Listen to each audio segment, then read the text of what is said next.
Mga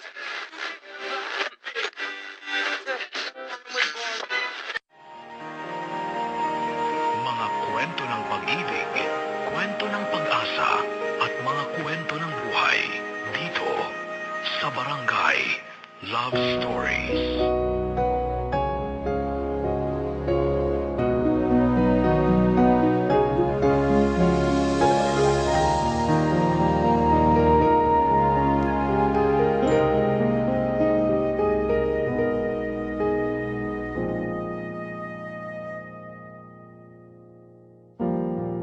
Pagsikat ng araw, pag-ikot ng mundo, buhay mo'y tuloy sa pagtakbo.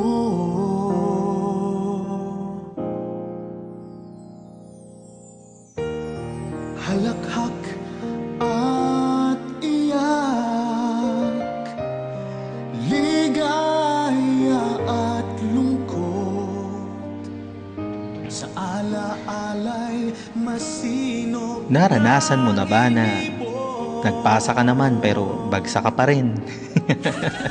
Hi guys, good morning, good afternoon, good evening. Naranasan mo na yun? Joke lang. Hi, welcome sa isa na namang episode ng iSat Radio. Kasama nyo pa rin ako, ang nag-iisang DJ na teacher pa, DJ Sir Papa Bong, and this is your iSat Radio. Tandaan, kapag school ang pag-uusapan, ay san ka pa, iSat ka na. Kamusta? Welcome sa aking Module 13 ng Science, Technology, and Society. Module 13 na ha, Module 13 na. Pag-usapan natin yung sinabi ko kanina.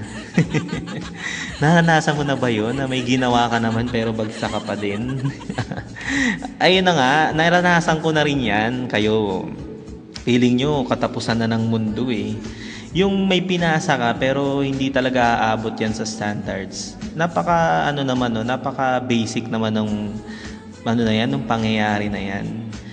Nung college ako, kahit sobrang effort na ako, wala, minsan hindi talaga umaabot sa standards ng iba, ng mga teachers ko. And wala akong magawa kundi ayusin yung mga susunod kong gagawin. Nung college ako, naturo na sa amin na life is unfair, na kahit may ginawa ka, kung hindi naman to pasok sa standards ng mga tao sa paligid mo, ay talagang medyo hindi ka pa rin pasok, diba, sa standards nila in a sense. Wala tayong magagawa doon kundi talagang pagbutihin yung mga susunod na pagkakataon na may pwede kang gawin, ganyan. And hopefully, ma-appreciate ng mga tao. Gano'n naman talaga. Kasi ngayon ito medyo, sharing na lang talaga ng konti. Yung mga bata ngayon, para sa kanila, kapag nagpasa na okay na, kapag nagpasa na solve na, I don't want to tolerate that kind of ideas, that kind of thinking. Kasi sa office, sa orientation ko sa mga offices, palagi nilang sinasabi na go the extra mile. Pag sabing go the extra mile, kapag pinapasok ka ng 9, dapat 8 pa lang nandito ka na. May mga ganun akong kasanayan sa office. And I am proud na nagawa ko yun dati. Kasi talagang sa office, pag may ginawa kang mabuti, you will be commended. Talagang babatiin ka pag may ginawa kang mabuti. Pag may ginawa ka namang masama, talagang alam mo kung ano mangyayari sa'yo. Kasi may mga rules na gagabay, di ba? Kapag ikaw ay may nagawang ganito, ganyan. Hindi yung bigla ka na lang paparusahan, hindi mo alam kung ano nangyayari sa'yo. May mga ganun. Pero, syempre, iba ang office, iba ang school. Ganun talaga. Sinanay kami sa PUP na office type. Kaya kahit papano medyo nasanay ako. Ganyan. Konting sanay lang. Anyway, napakwento ko ng konti, sorry Last module, reviewin ko na kayo. Last module is last module, pinag-usapan natin yung doomsday. Pag sabing doomsday is yung end of times, and yung tatlong pwedeng advancement in technology na pwedeng maging sanhi ng ating doomsday. O, una nga doon, pag sinabi nating Robo-Armageddon, ito yung end of day na may kinalaman sa robots. Pag sinabi naman nating Nano-Armageddon, ito naman yung end of day na dahil sa nanotechnology. And pag sinabi naman natin na Geneto-Armageddon, ito naman yung end of days na may kinalaman sa sobra or sa uncontrolled genetic engineering. Yan po yung ating Module 12. And dito sa ating Module 13, pag-uusapan naman natin kung ano ba talaga ang nanotechnology. Diba? Pagkatapos ko kayong takutin, tinakot ko kayo eh. Pagkatapos ko kayong takutin sa pwede maging effect ng nanotechnology, papaliwanag ko ng bahagya kung ano ba ang nanotechnology. Okay? So, simulan na natin. First is the definition of the nanotechnology. What is nanotechnology? So, ito po ay science. Ito po ay pag-aaral tungkol sa mga bagay na sobrang maliliit. Ayon nga sa first paragraph ng definition of nanotechnology, ito po ay study and control of phenomena and materials at length scales below 100 nm. Pag sabing nm is nanometer. Kapag ito nga kadalasan in comparison with human hair, na ang buhok naman is 80,000 nanometers wide. So pag mas maliit pa sa buhok, ito ay considered as nanomaterial. Ayan, pag sabing nanomaterial is talagang maliit. And lahat ng pag-aaral tungkol sa nanomaterials na yon is still considered as nanotechnology. Okay, malinaw. May picture ako dito sa aking module. Ayan yung malaki, yan yung ito ay microscopic view. Okay? Yung malaki buhok. Tapos, yung maliliit na parang mga uod, that is nanotube. So, ibig sabihin, mas maliit pa yung nanotechnology sa isang strand ng buhok. So, yan yun eh. Yan ang pag-aaral. Madalas, pinag-uusapan natin is medical, di ba? Ilang modules ko nang sinasabi na ang nanotechnology is widely used in medical purposes. Pero this time, ang aking patutuunan ng pansin is how is nanotechnology affects industry. Kasi po, una sa mga pwedeng effect ng actually, mamaya na yung effect. Ito muna. Sino ba nagpauso ng nanotechnology? Who coined the term? Yung term lang term nanotechnology. Ang term na nanotechnology ay unang sinabi ni Norio Taniguchi. Ayan. Unang sinabi ni Norio Taniguchi ng Tokyo Science University noong 1974 to describe semiconductor processes na mas maliit pa sa buhok. So, yung mga computer chips natin na sobrang liit, nung parang siguro nahirapan si Taniguchi na i-define kung ano yung mga materials na yon. So, sabi niya, okay, sige, tawagin na lang natin na itong study na to is the nanotechnology. Ayan nga, meron tayo ditong nakalagay. Nanotechnology mainly consists of the processing of separation, consolidation, and deformation of materials by one atom or one molecule. Ulitin ko lang, in Tagalog, ang nanotechnology ay binubuo ng pagpaprocess ng separation o paghihiwalay, consolidation or pagsasama-sama, deformation, ibig sabihin pagbabago ng itsura ng materials na kasing liit ng isang atom or ng isang molecule. Okay? So, yun po ang sinabi ni Norio Taniguchi. Malinaw? Sana malinaw. Sana malinaw. Mabilis lang to ha, kasi parang ang bala ko lang is tagalugin yung inyong module 13. Kasi baka mamaya yung iba hindi naman ganun kasanay mag-process reading. O di ito, bigyan ko kayo ng mas pinaikling Tagalog. Okay, so tuloy-tuloy tayo. Asa na?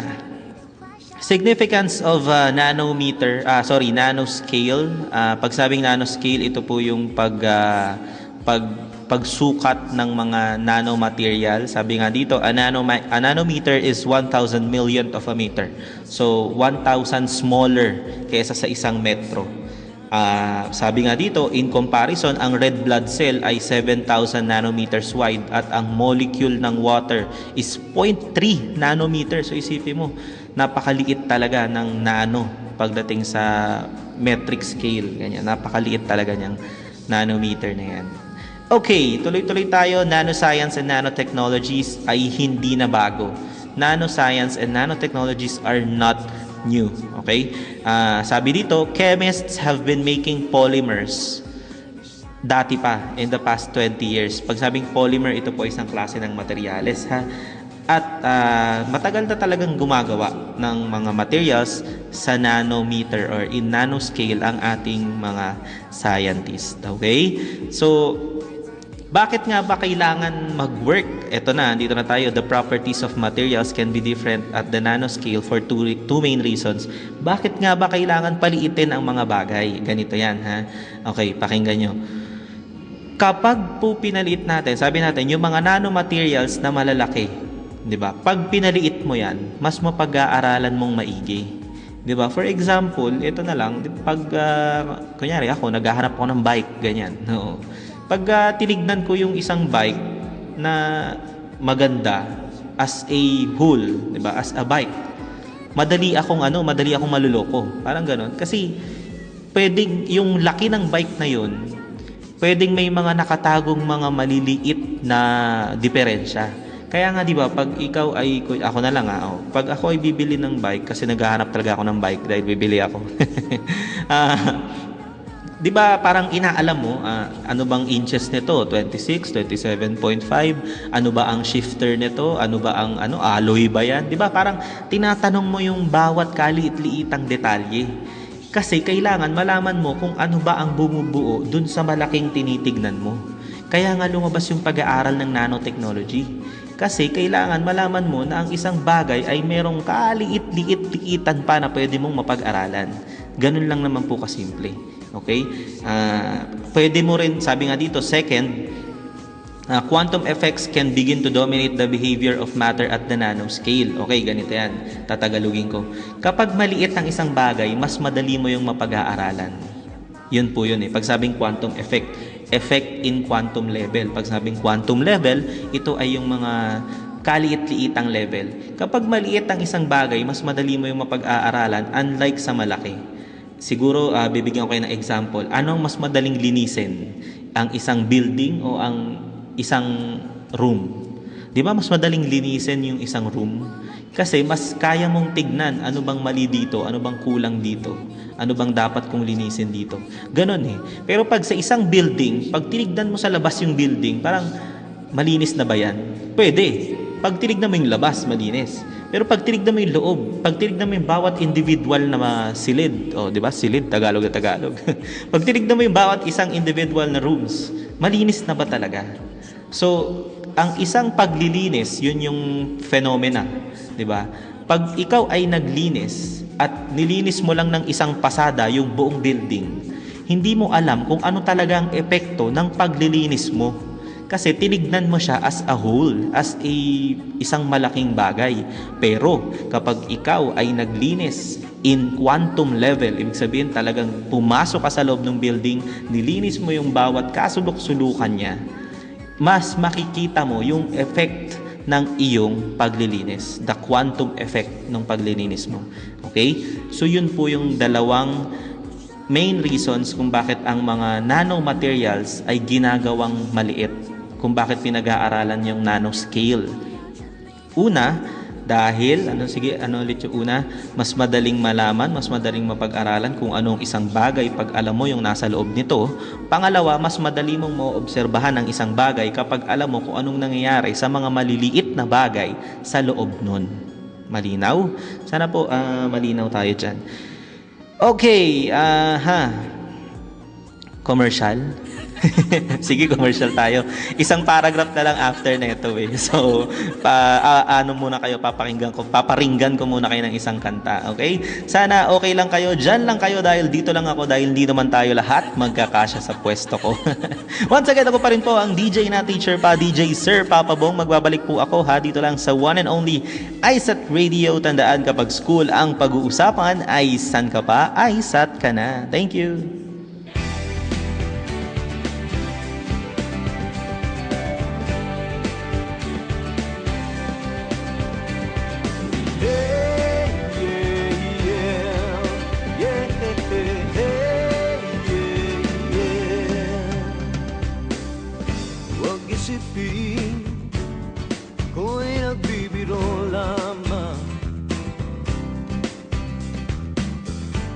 sabihin ako'y nagyayabang lamang. Ngunit di ko na inakala na ang isang tulad mo ay ibig sa isang tulad ko. Akala ko hanggang panaginip na lang. Ako na yata ang pinakamagandang lalaki sa mundo. Sa piling mo, pagkasama kita, ang nadarama. Ako na yata ang pinakamagandang lalaki sa mundo. Yeah, yeah, yeah. Di malaman anong nakita mo sa akin. Di katangkatan at gwapo lamang sa dilim. Ngunit di ko nga inakala na ang isang tulad mo ay ibig sa isang tulad ko. Akala ko hanggang panaginip na lang. Ako na yata ang pinakamagandang lalaki sa mundo. Sa piling mo, pagkasama kita, iba ang asta. Ako na yata ang pinakamagandang lalaki sa mundo.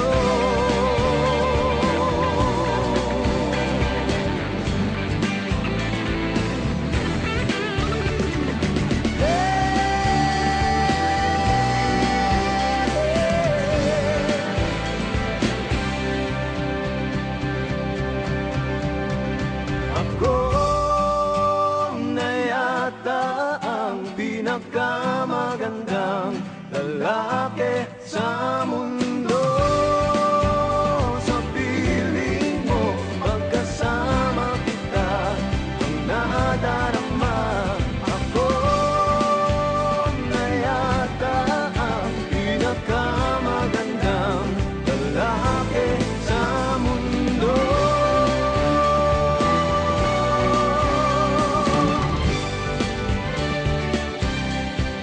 Yeah, yeah, yeah, yeah, yeah.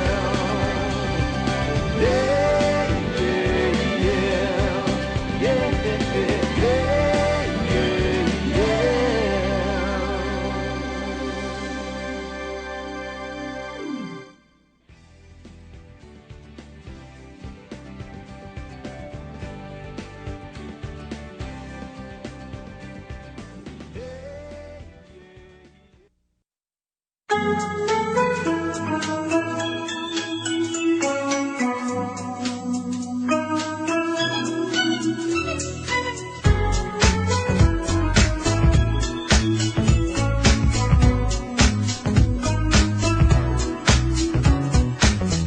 She was working every day down the street, selling flowers, pretending she was blind. Okay, nagbabalik tayo. Hi! Nagbabalik na naman ako. Nag-enjoy ba kayo sa kanta?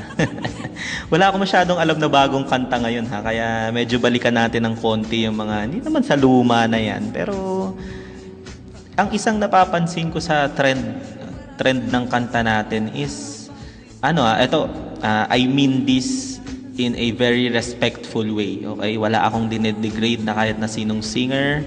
Ako naman ay maliit na tao lang, di ba? Hindi naman ako ganun kasikat. So, disclaimer lang, di ba? Wala akong dinedegrade na kahit na sino or na kahit na anong kanta. Ang napapansin ko lang, parang yung mga kanta natin ngayon is one hit wonder. Di ba? Parang yung isang kanta is, yung isang singer is napakahirap hindi naman sa napakahirap, pero parang hirap sila na patagalin yung kanilang kasikatan. sana walang magalit dito. Pero napapansin ko lang, unlike dati, minsan ewan ko, siguro mga bata pa kasi kayo eh, pero yung banda na Cinderella, ayan, hindi, ewan ko kung alam niyo yun eh. Pero lahat ng kanta nila is narinig ko na. Ako, narinig ko na one way or another. Siguro sa radyo, siguro sa palabas sa TV. Hanggang ngayon is naririnig ko pa rin yung kantang ng banda na Cinderella. Isa pa, yung mga kanta dati, talagang yung makikita mo yung nararamdaman nila ng mga singers. Kunyari, alam niyo yung kantang Laguna. Oh, hindi niya alam yun. Di ba yung Laguna nang ikaw ay marating ko. Di ba? Ang ganda ng boses ko. Sorry. Hindi, pero ang ganda kasi no, na parang ang galing nung pagkakagawa nung kanta. Isa pa, yung Manila. Manila. Oh. Ang ganda rin nun. Kasi talagang kung kinakanta yun ng mga, isipin mo, kinakanta yun ng mga OFWs natin, di ba? Talagang feel na feel nila na ganun. Pero kasi isipin mo, yung mga kanta na yun ngayon, parang hindi na siya nakikita, yung mga ganong genre. Kasi yung mga kanta na ngayon, parang again, ako po ay nagdi-disclaimer, wala po akong sinisira na kahit na anong kanta, okay?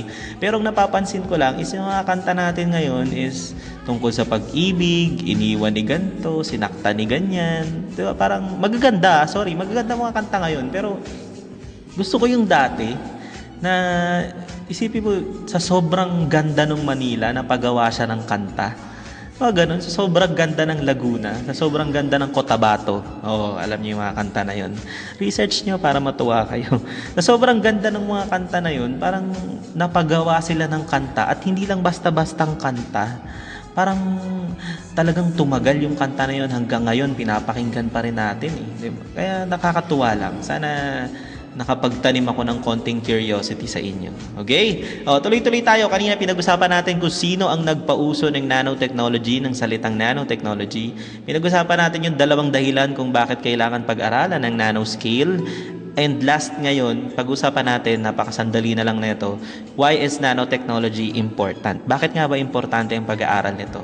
Ayon sa aking module, nanotechnology improves existing industrial processes. So, ini-improve niya yung mga ginagawa na natin ngayon. Sa paanong paraan? Yung sinabi ko kanina, na pinag-aaralan ng mga kumpanya yung epekto ng isang fenomena sa pinakakaliit-liitang detalye. Ibig sabihin, kaya nilang gumawa ng mga materyales na kayang maging matibay talaga. Kasi alam nila kung anong nangyayari sa kaliit-liitang detalye. Therefore, alam nila kung anong pwede mangyari sa pagmalalaki na. Nagigets po. So, napaka-importante ng nanotechnology lalo sa industry because of kapag gumagawa sila ng bakal, ganyan. Alam niyo ba na ang bakal ay kapag nainitan, nag-expand? So, alam natin yun. No? Kapag nainitan, nag-expand. Pero in nanoscale, dapat alam natin, ano bang nangyayari sa bakal talaga? Para maiwasan natin. Maiwasan natin na yung mga aksidente. Diba? So dapat pag-aralan ng nanotechnology pagdating doon sa bagay na yun. So yun po yun. Alam nyo ba na yung mga inyong smartphone, smartwatch, tablet, ito po ay naglalaman ng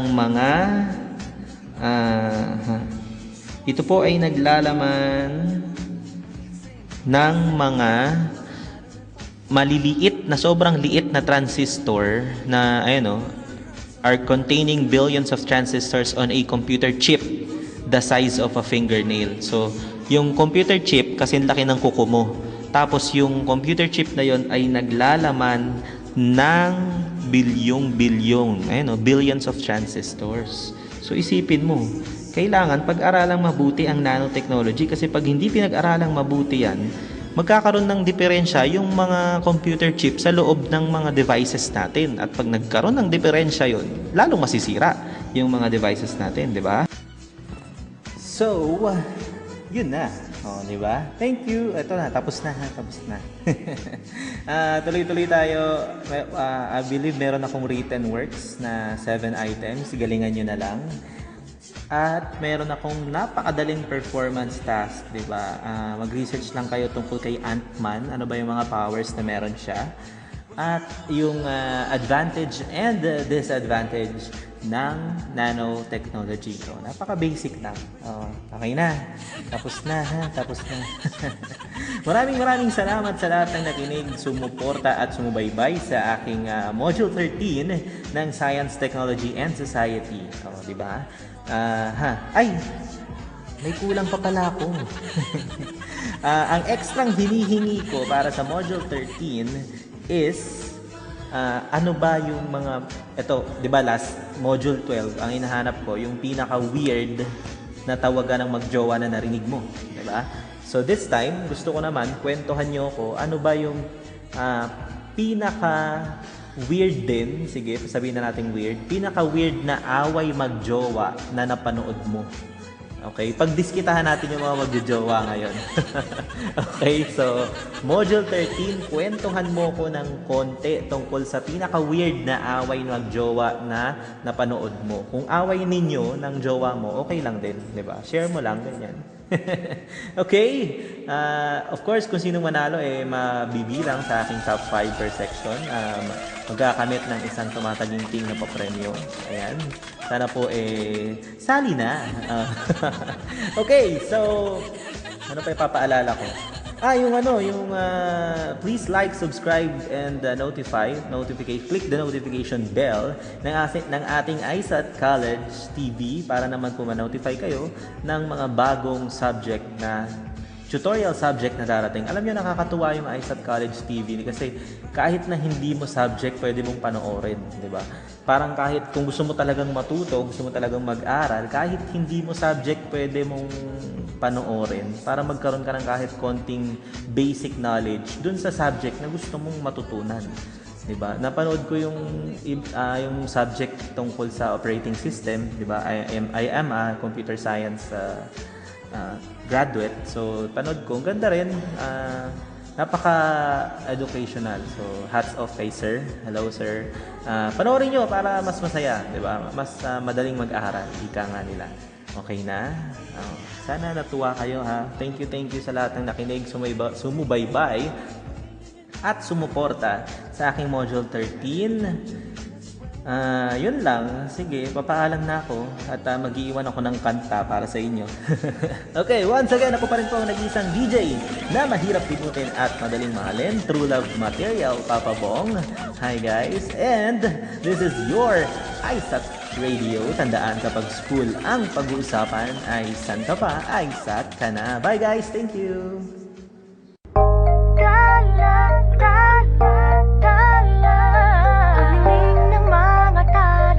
Nakikita ko sa iyong mga mata.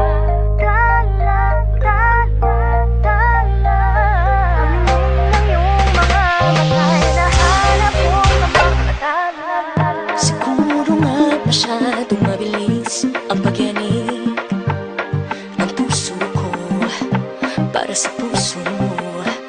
Siguro nga ako ay makulit, ayaw makinig sa takbo ng isip. Hindi ko maipilit, tila ko'y nakalutang nasa langit, ngunit nalulunod sa iyong mga ngiti.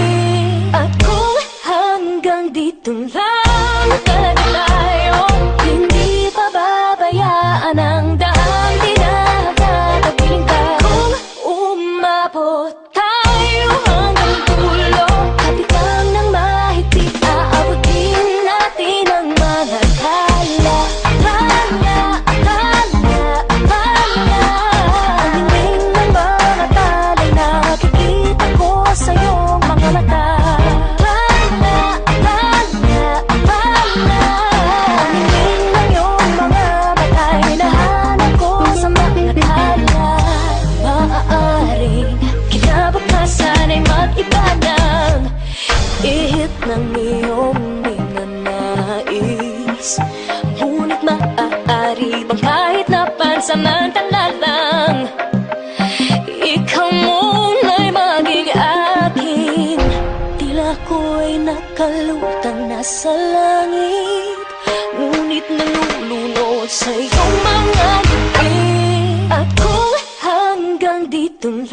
lang talaga tayo. Hindi pababayaan ang daang dinadadapiling ka. Kung umabot tayo hanggang dulo, kapit lang ng mahigpit, aabutin natin ang mga tala. Ang hiling ng mga tala, nakikita ko sa iyong mga mata. Ang hiling ng iyong mga mata, hinahanap ko sa mga tala.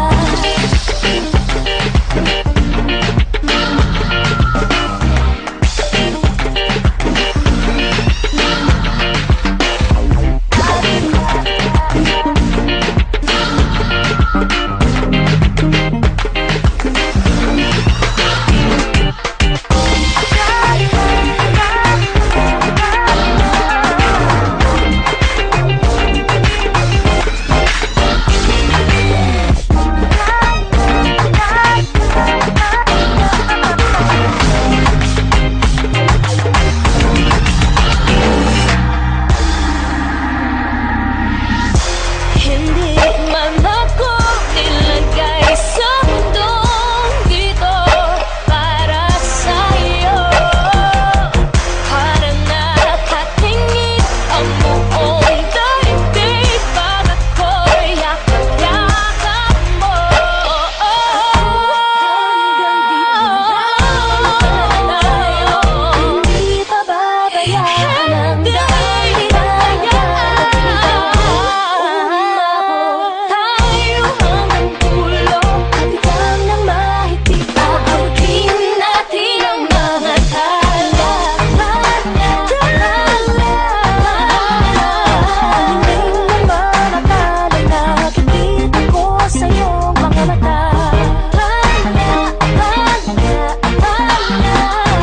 hiling ng iyong mga mata, hinahanap ko sa mga tala. Ang hiling ng mga tala'y nakikita ko sa iyong mga mata.